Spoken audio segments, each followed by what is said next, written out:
Hello दोस्तों, नमस्कार। मेरा नाम है सौरभ पटेल और मैं स्वागत करता हूं आप सभी का अपने YouTube channel mister SP point में।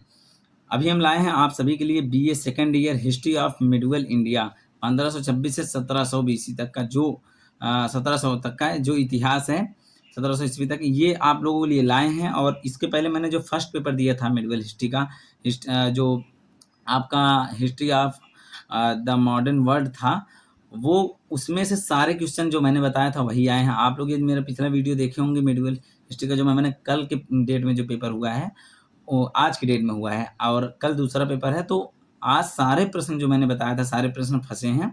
मैंने जैसे ही पूरे क्वेश्चन सेट किए तो वो सारे क्वेश्चन मेरे द्वारा बताए गए फँसे हैं। इसी तरीके से फिर से सेकंड पेपर का मैं अनसॉल्व्ड से क्वेश्चन जो है गेस्ट पेपर बनाकर लाया हूँ और आप लोगों के लिए इसको ज़रूर एक बार देख कर जाइएगा। एग्ज़ाम में हमारे द्वारा बताए गए क्वेश्चन सिर्फ़ आप पढ़ें, तो आपको सारे क्वेश्चन हमारे ही द्वारा बताए गए क्वेश्चन से वहाँ मिलेंगे। तो देखिए, पहला प्रश्न जो है पहली यूनिट से, ये है कि भारत में बाबर की उपलब्धियों का संक्षिप्त वर्णन कीजिए या फिर मूल्यांकन कीजिए।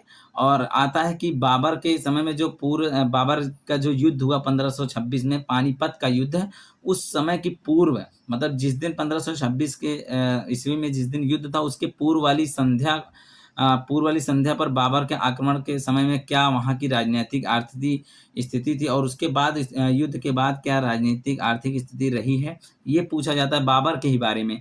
और बाबर के जो राजपूत अफ़गानों के विरुद्ध उसकी सफलता जो थी, वो उसकी सफलता के क्या कारण थे, ये सारे पूछे जाते हैं। तो पहला प्रश्न बाबर से ही संबंधित, बाबर को बेहतरीन तरीके से पढ़ लीजिएगा। और साथ ही आप लोग मिडवल हिस्ट्री के कुछ वीडियो मेरे यूट्यूब चैनल पर ऑलरेडी पड़े हुए हैं, प्लेलिस्ट में आप जा कर के देख सकते हैं, कुछ आपको आइडिया मिल जाएगा। और सेकंड जो क्वेश्चन अथवा के रूप में पहले ही क्वेश्चन में आता है, वो है शेर शाह का हुमायूँ से संबंधों का वर्णन करते हुए हुमायूँ के असफलताओं का कारण स्पष्ट करें। ये क्वेश्चन आपके एग्जाम में आ सकता है और बहुत इंपॉर्टेंट क्वेश्चन है। अब सेकंड यूनिट का पहला क्वेश्चन जो आएगा वो है आपका अकबर की राजपूत नीति या फिर जहांगीर की राजपूत नीति, ये क्वेश्चन आता है। और अकबर की धार्मिक नीति भी आता है। ये नीतियां जो है ये जरूर पढ़िएगा, ये एग्जाम में 100% आएगा, देख लीजिएगा। अकबर की राजपूत नीति और धार्मिक नीति या फिर जहांगीर की राजनीति जो है राजपूत नीति कहाँ तक सफल रही है, इस पर विवेचना कीजिए या प्रकाश डालिए, ये आपके एग्जाम में आ जाएगा। और अथवा में आ जाएगा जहांगीर एवं शाहजहां की उत्तर पश्चिमी सीमा की नीति का वर्णन। कहने का मतलब वही पूरी नीतियां पढ़ लेंगे तो उत्तर पश्चिम दक्षिण सभी नीतियां पढ़ लीजिएगा, क्योंकि थर्ड यूनिट में आपका क्वेश्चन आया है कई बार कि शाहजहां जो है उसकी दक्षिणी नीतियों पर बताइए। ठीक है, दक्षिणी नीतियों शाह। और थर्ड यूनिट की बात करें तो थर्ड यूनिट का पहला क्वेश्चन है शाहजहां की अस्वस्थता के फलस्वरूप होने वाले जो उत्तराधिकार के युद्ध हैं उनकी निहित तत्वों को व्याख्या कीजिए या फिर औरंगजेब की दक्षिण नीति की सफलता के कारणों पर प्रकाश डालिए या फिर औरंगजेब की जो है नीतियों पर प्रकाश डालिए। ऐसा क्वेश्चन आएगा थर्ड यूनिट से और ये जरूर पढ़ लीजिएगा। अथवा में मुगल साम्राज्य के पतन के कारण आ जाता है, ये जरूर ध्यान लीजिएगा। और ये आप शायद यूनिट 4 में चला गया। यदि आप सभी को कोई भी मैं जो क्वेश्चन बताता हूँ इनमें से कोई क्वेश्चन इधर उधर हो जाए, क्योंकि मैं 100% सिलेबस के क्वेश्चन लाता हूँ और कुछ क्वेश्चंस और कुछ यूनिट आपके सिलेबस से कट गए हैं इस बार, तो इसलिए आपको जो आपके सिलेबस में वही पढ़िएगा। अन्यथा ये आगे के स्टूडेंट के लिए होगा, जब 100% सिलेबस पूरा पढ़ाया जाएगा तो उनके लिए मॉडल पेपर काम में आएगा। तो इसलिए मैंने 100% पेपर का अनसॉल्व लाता हूँ, ठीक है, जो हमारा मॉडल पेपर है गेस्ट क्वेश्चंस। तो देखिएगा फोर्थ यूनिट जो है इसमें आपका क्वेश्चन आता है मुगलों के केंद्रीय शासन व्यवस्था के तत्वों का उल्लेख कीजिए या फिर मनसबदारी व्यवस्था जो है मुगलों का, इस पर गुण और दोषों को विस्तार पूर्वक गणन करने को आता है। ये आपका थर्ड ईयर में भी, यदि आपका मिडवल हिस्ट्री रहेगा तो थर्ड ईयर में हर साल ये क्वेश्चन बनता है और सेकंड ईयर में भी आपके कई सालों में 2019 में भी इसका क्वेश्चन बना हुआ है, उसके पहले भी बना हुआ है।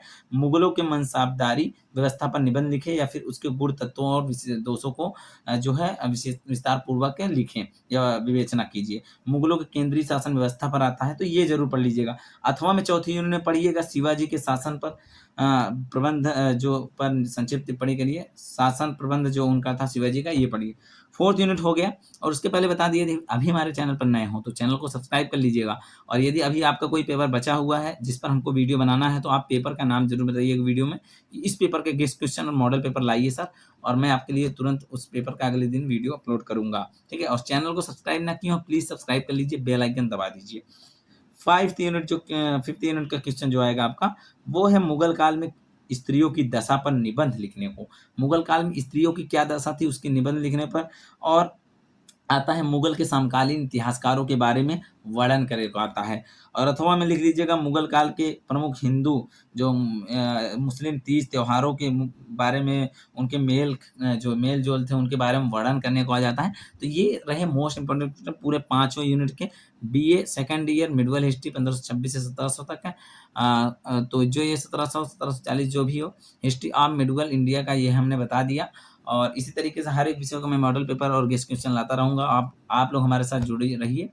और यदि आपको डायरेक्टली हमसे जुड़ना है तो इसी वीडियो के डिस्क्रिप्शन में Telegram, WhatsApp, Insta, Facebook, Twitter सारे सोशल मीडिया का मेरे पास सिस्टम पड़ा हुआ है। आप लोग वहाँ से हमसे जुड़ सकते हैं।